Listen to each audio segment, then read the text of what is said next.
고린도전서 5장 1절에서 8절 말씀을 통해서 묵은 누룩을 제거하라 제목으로 하나님 말씀을 함께 나누겠습니다. 하나님은 공의의 하나님이시죠.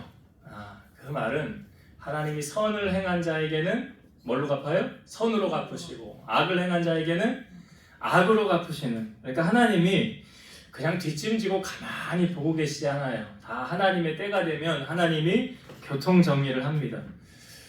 믿음의 조상이라고 하는 아브라함이요, 아이를 낳기 전에 이제 아브라함이 99세가 됐을 때 부지 중에 사람 셋을 영접을 하죠. 하나님이 사람의 모양으로 강림하셔서 오신 거 아닙니까? 아브라함이 하인들에게 송아지 잡으라고 하고 뭐 치즈하고 하여튼 정성껏 대접을 해요, 아브라함이. 그리고 난 후에 약속을 받죠. 야, 사라가 어딨냐? 장막 뒤에 있습니다. 1년 뒤에 사라에게 아들이 있으리라. 그러니까 사라가 속으로 웃죠.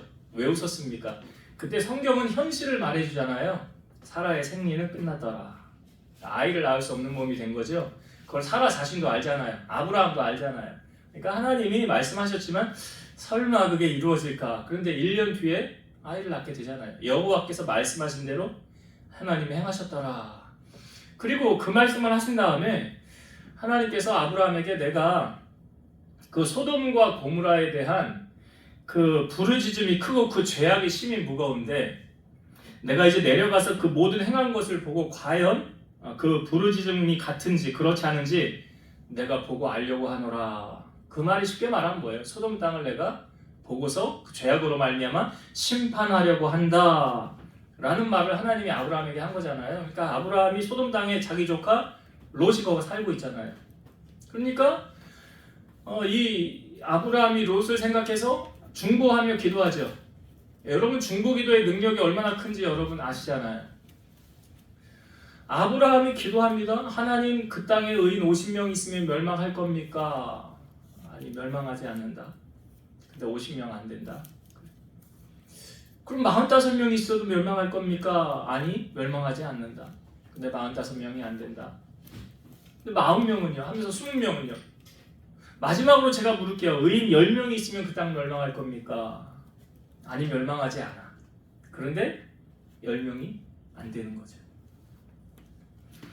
그러니까 아브라함이 조카 롯을 위해서 중보기도 하지 않습니까? 근데 이 조카 롯이 소돔성에 들어가서 살았을 때에, 자, 소돔성에서의 롯의 생활은 어떠했을까요? 행복했을까요? 즐거웠을까요? 왜 롯은 그 아브라함이 먼저 선택권을 줬잖아요. 네가 우하면 내가 좌하고 네가 좌하면 내가 우하리라. 그러니까 이 롯이 보고 선택한 건 뭘 보고 선택한 거예요? 성경을 보면 소돔성이 멸망하기 전이었는 거로 여호와의 동산 같았더라. 시각에 좋은 걸 보고 선택을 한 거 아닙니까? 거기 가면 살기 좋겠구나. 거기 가면은 즐겁겠구나. 그래서 선택한 땅이 소돔 땅이었어요. 그런데 롯이 소돔 땅에 갔을 때 그의 심령이 어떠했는지 성경은 우리에게 보여주고 있거든요. 자, 베드로후서 2장 6절에서 8절입니다. 소돔과 고무라 성을 멸망하기로 정하여 죄가 되게 하사 후세에 경건하지 아니할 자들에게 본을 삼으셨으며 무법한 자들의 음란한 행실로 말미암아 고통당하는 의로운 롯을 거두셨으니 이는 이 의인이 그들 중에 거하여 날마다 저 불법한 행실을 보고 들으므로 그 의로운 심령이 상함이라. 자, 롯이 지금 뭘 봤대요? 롯이 소돔성에서 뭘 봤다고 성경이 말합니까? 이 의인이 롯이 그들 중에 소돔성에 거하여 날마다 저 불법한 행실을 보고 들음으로 뭐가 상했대요? 심령, 의로운 심령이 상함이. 이게 말하면 이게 성령을 근심하게 하는 거예요. 여러분, 성령 충만 한 번 받으면 계속 쭉 가는 거 아닙니다. 성령의 충만함을 계속 구해야 되는 거예요. 성경의 말씀에 보면 성령을 소멸치 말고라는 말씀이 있잖아요. 그게 무슨 말이에요? 성령이 소멸하기도 한다는 말이잖아요. 그러니까 의인이었던 이 롯이 소돔성에 거하면서 그 악한 것을 자꾸 보니까 마음이, 심령이 상하더라. 성경은 복 있는 사람을 어떤 사람이라고 우리에게 소개하죠? 여러분, 시편 150편 가운데 제일 처음 시작하는 시편 1편이 복 있는 사람은 이렇게 시작하잖아요. 복 있는 사람은 죄인의 길에 서지 않고 오만한 자들의 자리에 앉지 아니하고, 예, 악인들의 꾀를 따르지 않는다라고 그러잖아요. 이게 복 있는 사람이에요. 그래서 오직 여호와의 율법을 즐거워하여 그 율법을 주야로 묵상하는 자로다. 이 사람은 시냇가에 심은 나무와 같은 복을 받는다 그러잖아요. 그러니까 우리의 몸을 죄에게 내주지 않는 것이 지혜로운 사람이에요. 여러분, 우리의 몸이 누구 거라고 성경이 말합니까? 예수님 값을 지불하고 내가 너희를 샀다라고 말하잖아요. 그러니까 소유권이 나에게 있는 것이 아니라 하나님에게 있는 거예요. 로마서 6장 13절. 또한 너희 지체를 불의의 무기로 죄에게 내주지 말고 오직 너희 자신을 죽은 자 가운데서 다시 살아난 자같이 하나님께 드리며 너희 지체를 의의 무기로 하나님께 드리라. 여기 우리의 몸을요, 죄에게 내주지 말아라 라고 말하고 있어요. 죄에게 내주지 말아라. 그 말은 뭐예요? 죄의 자리에 가지 말아라 라는 거예요. 죄의 자리에 가지 말아라. 그리고 너희 지체를 의의 무기로 하나님께 드리라. 우리가 주일날 말씀 나누었을 때 영적 예배는 어떤 예배라고 그랬죠? 영적 예배. 로마서 12장 1절에 이는 너희가 드릴 영적 예배니라. 그 앞에 뭐가 나와요? 너희 몸을 하나님이 기뻐하시는 거룩한 산 제물로 드리라. 이는 너희가 드릴 영적 예배니라. 그 영적 예배는 뭐가 와 있는 거예요? 몸이 와 있는 거예요. 몸이 와 있는 예배가 영적 예배라고요. 왜? 그게 왜 영적 예배예요? 내 몸이 희생 제물로 지금 하나님께 드려지고 있는 거라고요. 구약 시대에는 짐승 가져다가 제사 지냈듯이 오늘날은 예수님이 휘장을 열으셔서 우리 만인 제사장 되게 하시고 그런 예배 하나님 폐하셨지만 우리의 몸을 값으로 하나님 앞에 드려라. 이게 너희가 드릴 영적 예배니라 라고 말하고 있어요. 그러니까 다시 말씀드리면 내 몸으로 하나님께 영광을 돌릴 수도 있고 내 몸이 세상 것을 취해 죄에 빠져서 하나님의 영광을 가리기도 한다는 사실이죠. 로마서 6장 23절 죄의 싹은 사망이요 하나님의 은사는 그리스도 예수 우리 주 안에 있는 영생이니라. 죄의 싹은 뭐래요? 사망이래요. 그러니까 성경에도 보면 하나님이, 제가 왜 공의 하나님이라고 그랬어요?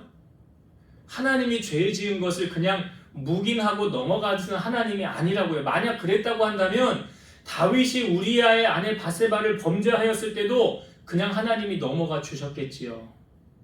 나단 선지자를 보내서 그렇게 어떤 부자와 가난한 집의 비유까지 써가면서 그렇게 말하지 않았겠지요, 하나님이. 만약에 그냥 묵인하고 넘어간다면. 근데 하나님의 속성상 그럴 수가 없는 거예요, 하나님이. 왜 그렇다고 그랬어요? 공의의 하나님이시기 때문에.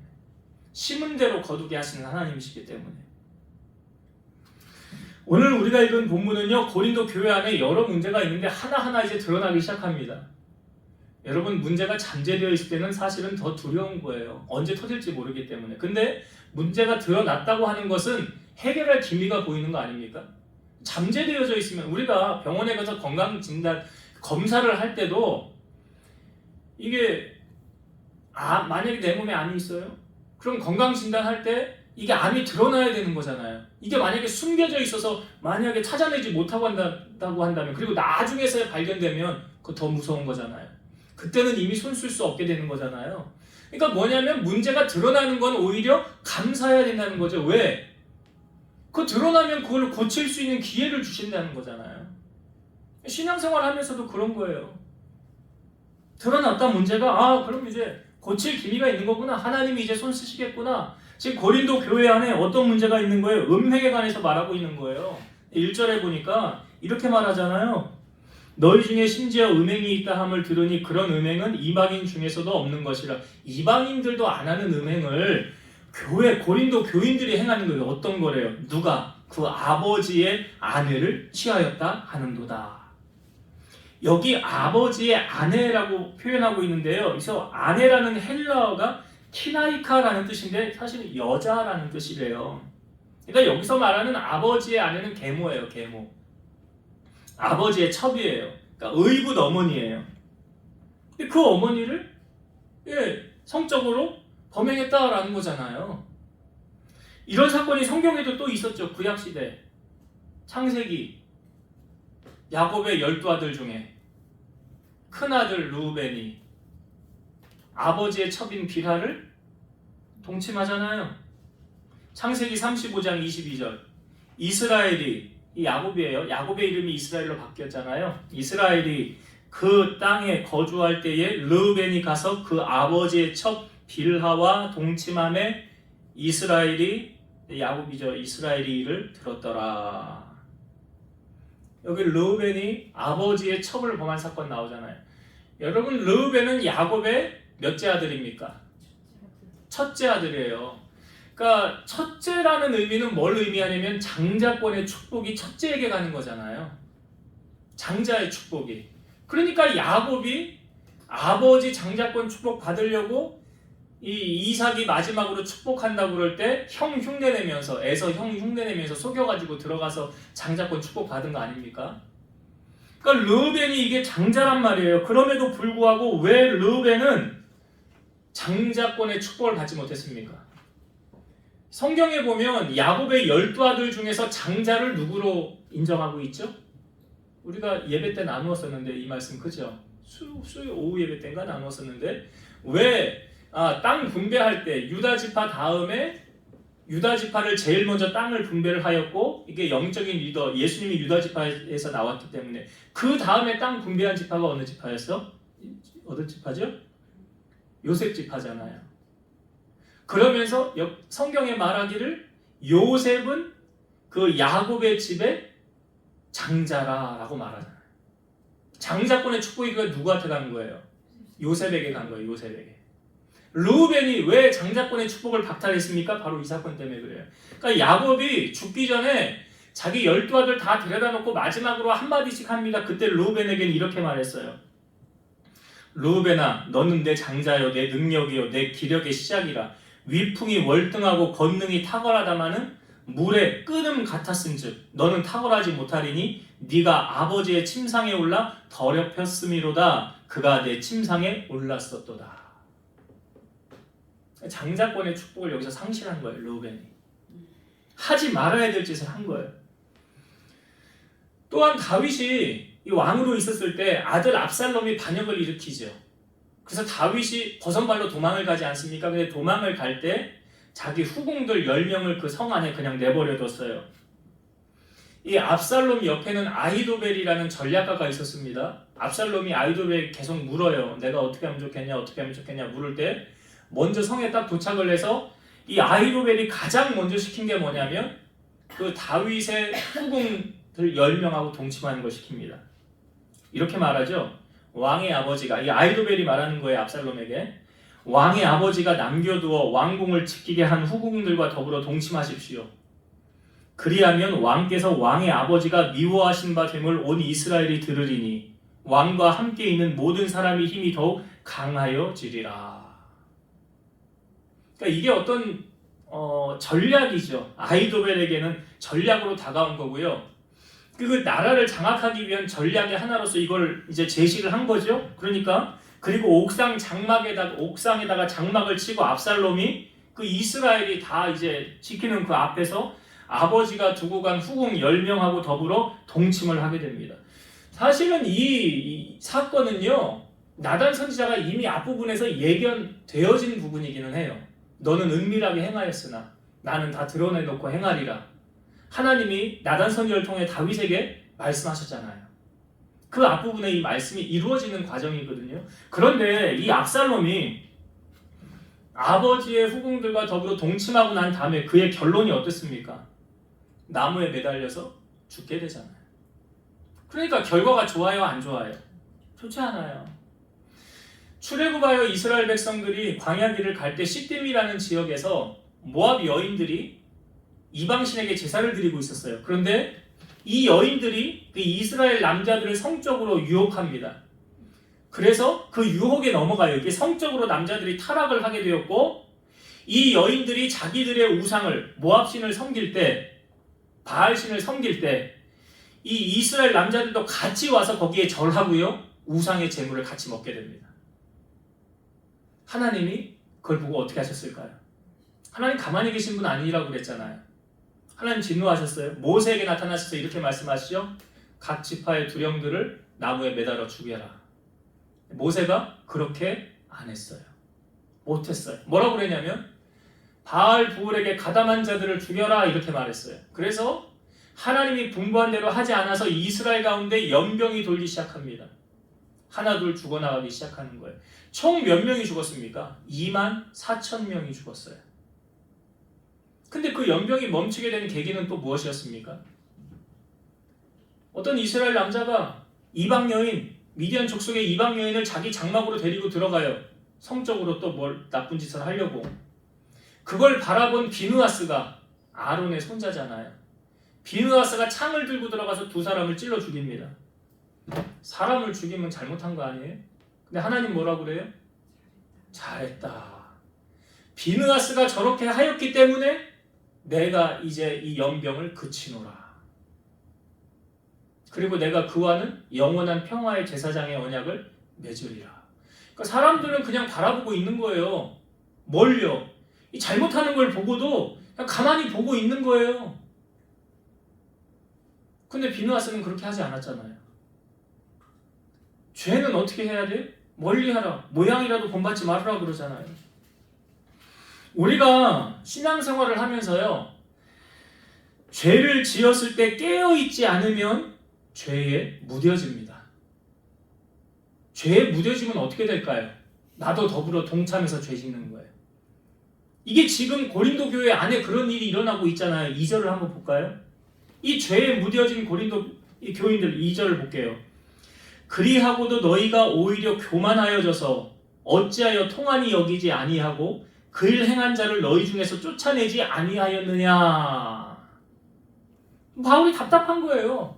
야, 그 뻔히 잘못하는 게 눈에 다 보이는데 아니 왜 그걸 가슴 아파하지도 않고 아니 그 악한 일을 행한 자를 그냥 가만히 내버려뒀냐 이 말이잖아요. 이런 부모님들이요, 자녀들을 키울 때 자녀가 잘할 땐 상을 주고 용돈을 주고 상을 주고 잘못했을 때는 어떻게 합니까? 잘못했을 때는 혼을 내켜야 되잖아요. 뭐 사랑의 매라고 있는 거 아닙니까? 회초리를 들지 않습니까? 근데 예를 들어서 애가 잘못했어요. 근데도 아예 괜찮아 잘했어 부모가 이렇게 가르쳤다고 가정해 봅시다. 잘못했는데 혼을 안 내키는 거예요. 그러면 얘가 이 다음에 이것도 잘한 거구나 하고 똑같은, 아니 그거보다 더 악한 일을 할 거 아니에요. 하고 나서 엄마에게 와서 엄마 나 잘했지 그럴 거 아니에요. 애가 그때도 잘했다고 그랬으니까 이것도 잘한 거잖아. 그때 그 사건을 비추어 봤을 때. 그러니까 뭐예요? 애가 가치관이 잘못 정립이 된 거잖아요. 그러니까 잘못했을 때는 어떻게 해야 돼? 매를 들고 바른 길을 가게 해줘야 되는데 그게 부모의 역할이잖아요. 근데 부모의 역할을 안 하니까 그냥 이뻐할 줄만 하는 거예요. 이뻐할 줄만.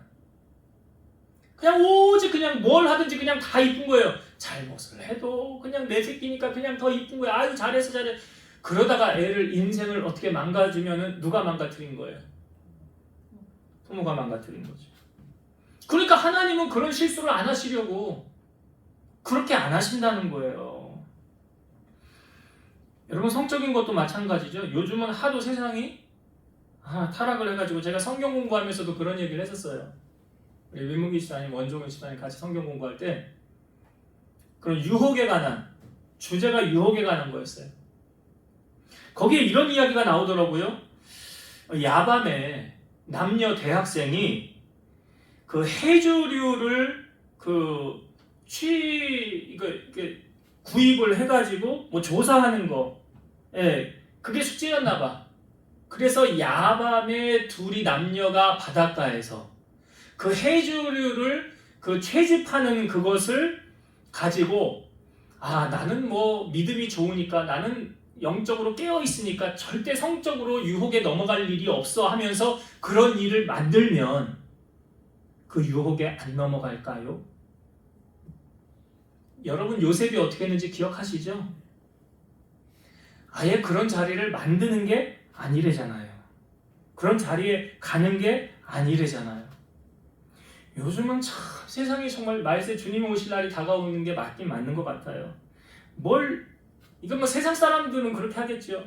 궁합을 본다고 결혼하기 전에. 봤는데 만약에 안 맞으면 결혼해야 돼요? 헤어져야 돼? 그럼 왜 봐? 뭐 또 속궁합을 뭐 맞는지 안 맞는지 이렇게 별 얘기를 다 하네. 그 쓸데없는 말들 아니에요? 그거 다 만들어낸? 하나님은 한 남자와 한 아내 그렇게 만들었지, 한 남자에게 여러 아내, 한 여자에게 여러 남편 그렇게 만들지 않으셨어요. 아담과 하와 한 사람 한 사람이잖아요. 정말 강단이지만 거짓말 못하지만 사실만을 얘기하자면 저에게 여자는 우리 원은경 사모님밖에 없어요. 제가 이 뽀뽀를 한 사람도 저 사람 한 사람밖에 없어요. 이게 뭔 의미인지 아시겠어요? 예. 설교하다 별 얘기를 다 해, 권사님, 그지? 아이고 참나, 뭐 신문조사하는 것도 아니고 아이고. 그러니까 요즘 세상이 이상하게 돌아가니까 그러는 거예요. 세상이 이 남자도 만나보고 저 남자도 만나보고 뭐 이것저것 그냥 다 해보고 하다가 결국에 그래도 얘가 제일 낫네 하다가 그래서 결혼하는 거예요? 그거 아니잖아요. 세상이 이상하게 돌아가는 거 아니에요 지금?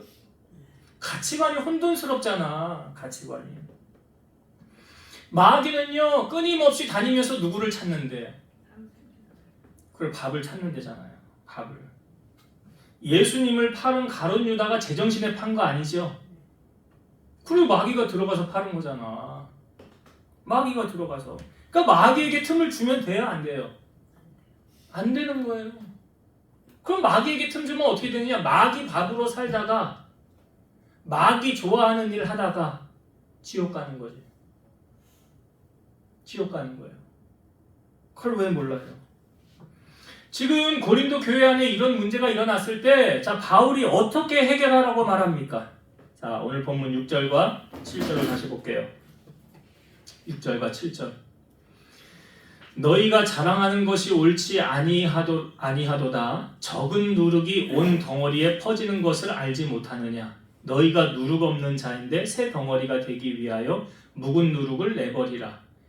우리의 유월절 양 곧 그리스도께서 희생되셨느니라. 여기 어떤 표현을 하고 있습니까? 적은 누룩이 온 덩어리에 퍼진다라고 말하고 있죠. 그래서 어떻게 하래요? 그 누룩을 제거하라. 묵은 누룩을 내버리라. 이 누룩이 사실은 그 빵 이렇게 부풀게 하는 그런 역할이 있는데 이걸 더 쉽게 이해하려면 그냥 이렇게 누룩 대신 곰팡이를 넣으면 아주 더 쉽게 이해가 될 것 같아요. 곰팡이가 조금 폈을 때 내버려 두면 이게 점점 퍼지잖아요. 처음에 아주 작게 있다가.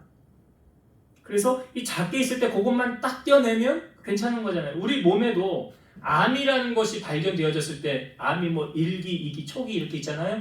초기거나 1기 있을 때 발견해서 그것만 쏙 떼어내면 괜찮잖아요.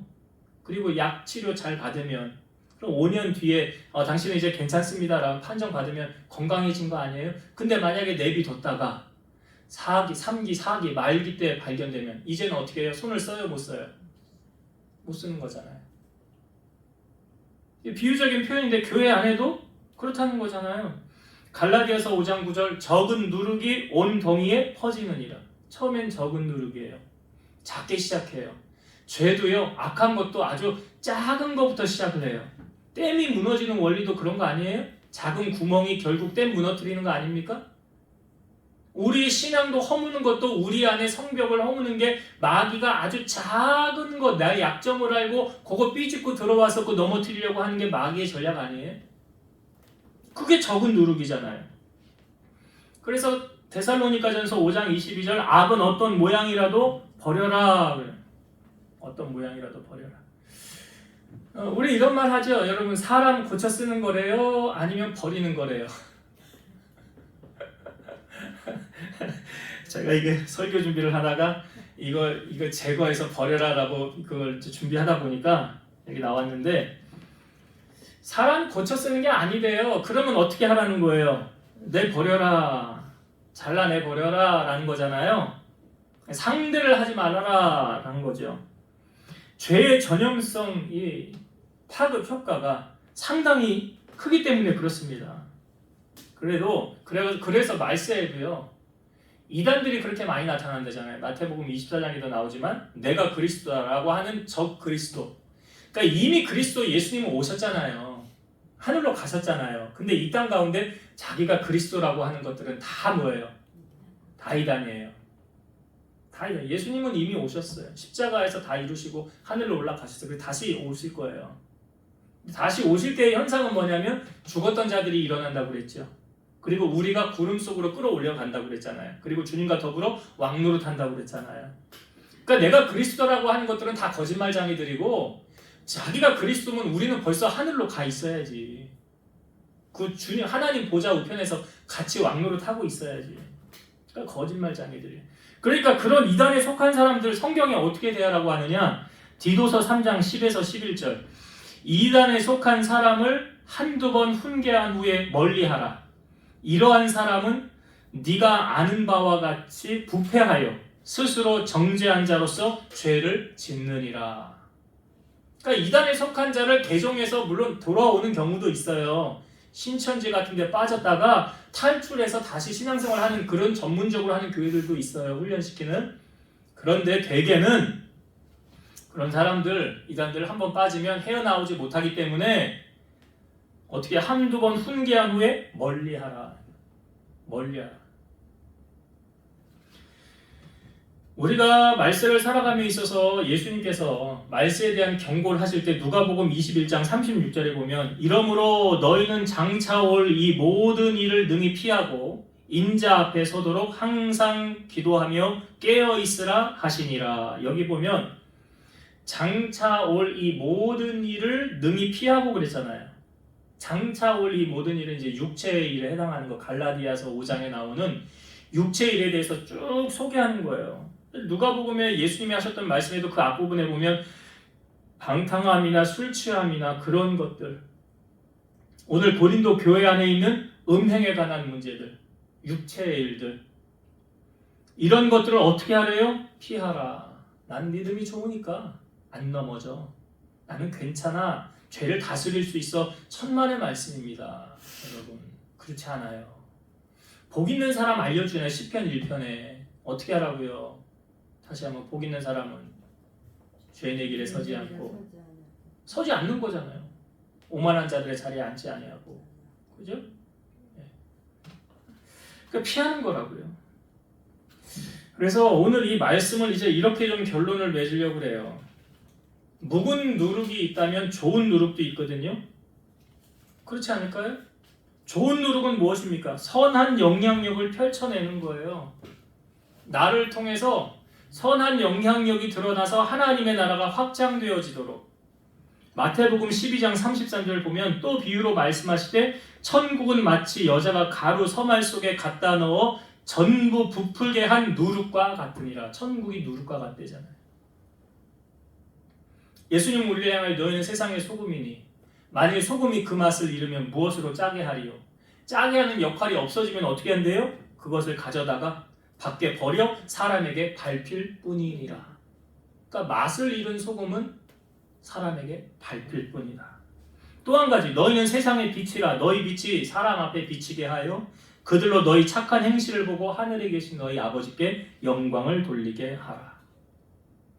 너희의 착한 행실이, 그게 빛의 자녀예요. 그래서 이렇게 이제 결론을 맺겠습니다, 여러분. 하나님께서 우리로 하여금 지금 고린도 교회 안에 이 누룩을 어떻게 하라고 그랬어요? 제거하라라고 그랬잖아요. 하나님이 누룩을 제거하는 방법은 두 가지예요. 첫 번째는 그 더러운 것을 잘라서 버리는 거. 더러운 걸 잘라 버리는 거. 오늘 사도 바울이 말했던 것처럼 그 적은 누룩이 온 덩어리에 퍼지니까 묵은 누룩을 잘라서 내 버리는 것. 이게 해결하는 첫 번째 방법. 그러니까 아까 시딤 지역에서 연병이 퍼져나갈 때 이스라엘 백성들이 성적으로 타락하였을 때 어떻게 멈췄다고 그랬어요? 비느하스가 가서 창을 들고 남녀를 죽였죠. 네. 그것이 바로 뭐 한 거예요? 누룩을 제거한 거예요. 그 안에 누룩, 공동체 안에 악한 누룩, 이 작은 여우, 그걸 제거한 거예요. 그것이 문제를 해결하는 첫 번째이고요. 또 한 가지는 뭐냐면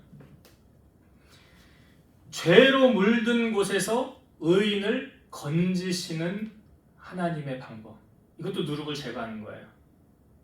그러니까 이거는 어떤 의미가 있냐면 인류의 첫 심판이 무슨 심판이었죠? 물 심판이죠. 자, 그 물 심판에서 누가 건짐을 받았어요? 노아가 건져요. 노아와 그 가족이 건짐을, 그 누룩을 건진 거잖아요. 이게 하나님이 건진 거잖아요. 그 다음에 소돔과 고모라, 아까 제가 성적으로 타락해서 심판받았다고 그랬죠. 그 심판받은 그곳에서 누가 건졌어요? 건짐을 받은 사람 누구 있어요? 롯. 그 아내는 뒤돌아봐서 소금 기둥 두 딸. 그 건짐 받았잖아요. 이거 하나님이 건진 거잖아요. 그것도 누룩을, 좋은 누룩을 하나님이 떠서 지키는 거예요. 두 가지 의미가 있죠. 상반된.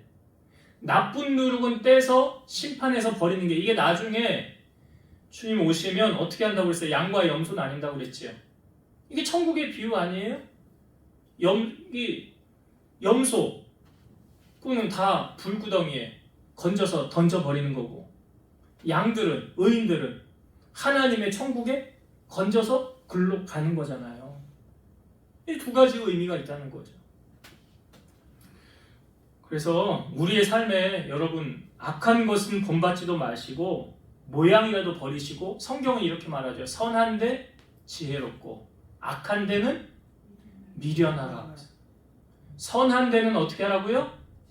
지혜롭고, 악한 데는 로마서 16장 19절.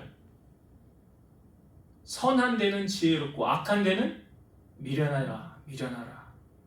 그래서 죄와는 타협하는 게 아니에요. 성경에 죄는요 타협의 대상이 되는 게 아니고, 죄는 어떻게 하라고요? 그 자리를 떠나는 것, 잘라내는 거예요. 잘라내는 것.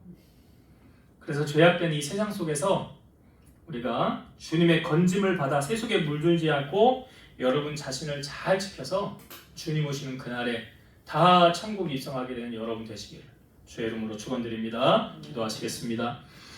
지금도 살아서 역사하시는 하나님, 고린도 교회 안에 이 음행으로 말미암은 죄악이 퍼져나갈 때 너희들 어찌 그거 보고만 있냐라고 사도 바울이 말합니다.